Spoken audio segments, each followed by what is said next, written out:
What is up, creator? It is awfully good to see you. I've got an OBS countdown timer that's a custom setup that allows you to have a persistent countdown timer that you always see, while a second counter is automatically switching between scenes. So one scene comes in, some time goes by, and then it fades out and shows you the second scene while you are always seeing the main countdown. You can have as many scenes as you want. I've got a demonstration for you right now. Let's get some.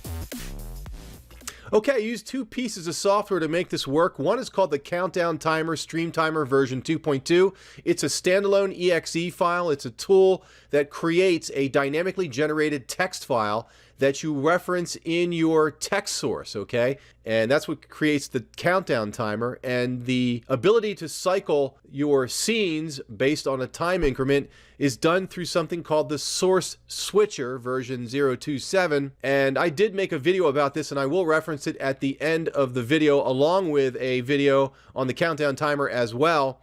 What I want to do right now is show you how I set this up in OBS Studio so that you can do it on your live stream. Okay, let's get started. In order to get the countdown timer to work, all you have to do is go to the page. Link is in the description. Click the go to download, and it takes you to a Google Drive location. Just click the blue button, download the exe to your hard drive. And when you double click it, it will run this little tiny program. And this is what it looks like here. You see this little tiny square? It's all it is a simple timer, minutes and seconds, and the text that's to show up when it goes to 0. So in this case, it will say start when it gets to 0.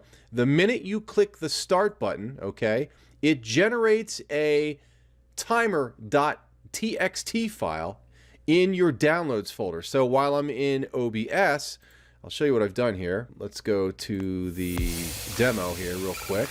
Let me turn the sound off. And here we are in the text source. So if I double click it, you can see I checked off read from file. And as you can see, it references my C drive users, my username, Scott, downloads folder, and then the file timer.txt. So what that is doing is basically saying use the text that's written to the timer.txt file instead of using text that you enter into this source. It's going to reference this instead. And this timer.txt file is being created by this little tiny program. That's it.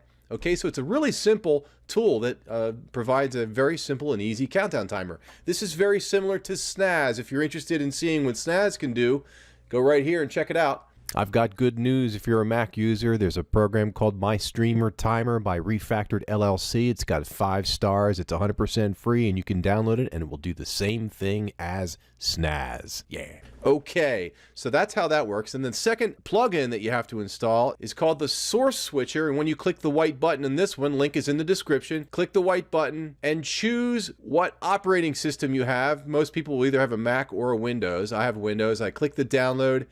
It puts a zip file onto your downloads folder, expand it to the downloads folder, and it will create a exe file. Let me show you what it looks like real quick. Here's the exe file. When you double click that, it's going to go through an installation process. You're going to, if this is the first time that you've ever seen an exe for OBS Studio, you're going to question whether or not it's going to detrimentally overwrite files in your OBS program. The answer is no, it will not overwrite files and cause an error with your program. Install it, let it run through its installation process, and when it's finished and restart OBS, you will see a new source. So if I click the plus sign here, called the source switcher.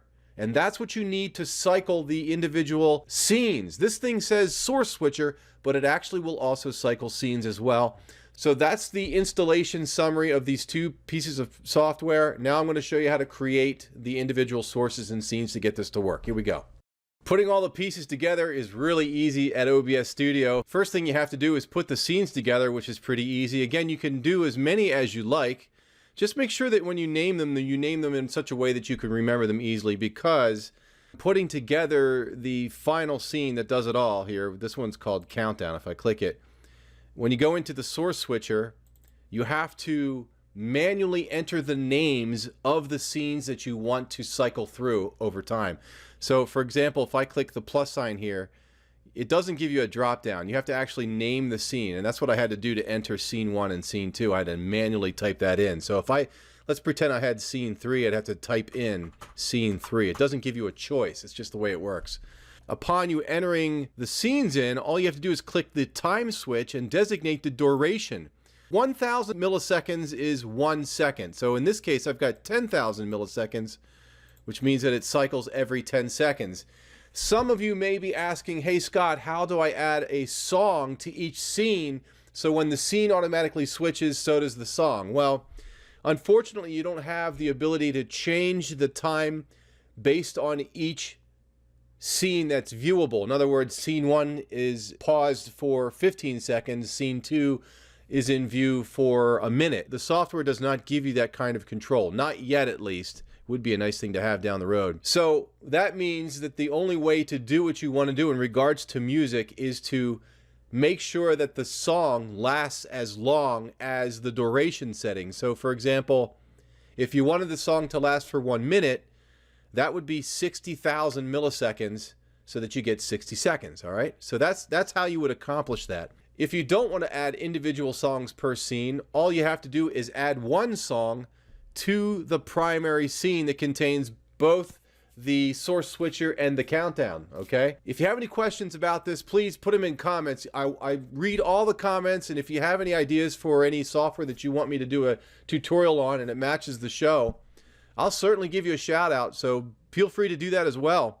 If you're interested, I'm going to put up a video showing you how to work with the source switcher. I made a video specifically to the source switcher, and I also am going to make a video that shows you how to work the timer as well. Just a little bit more extra detail in regards to installing them. So I will see you at those videos. Best wishes, stay strong, and keep fighting, all right?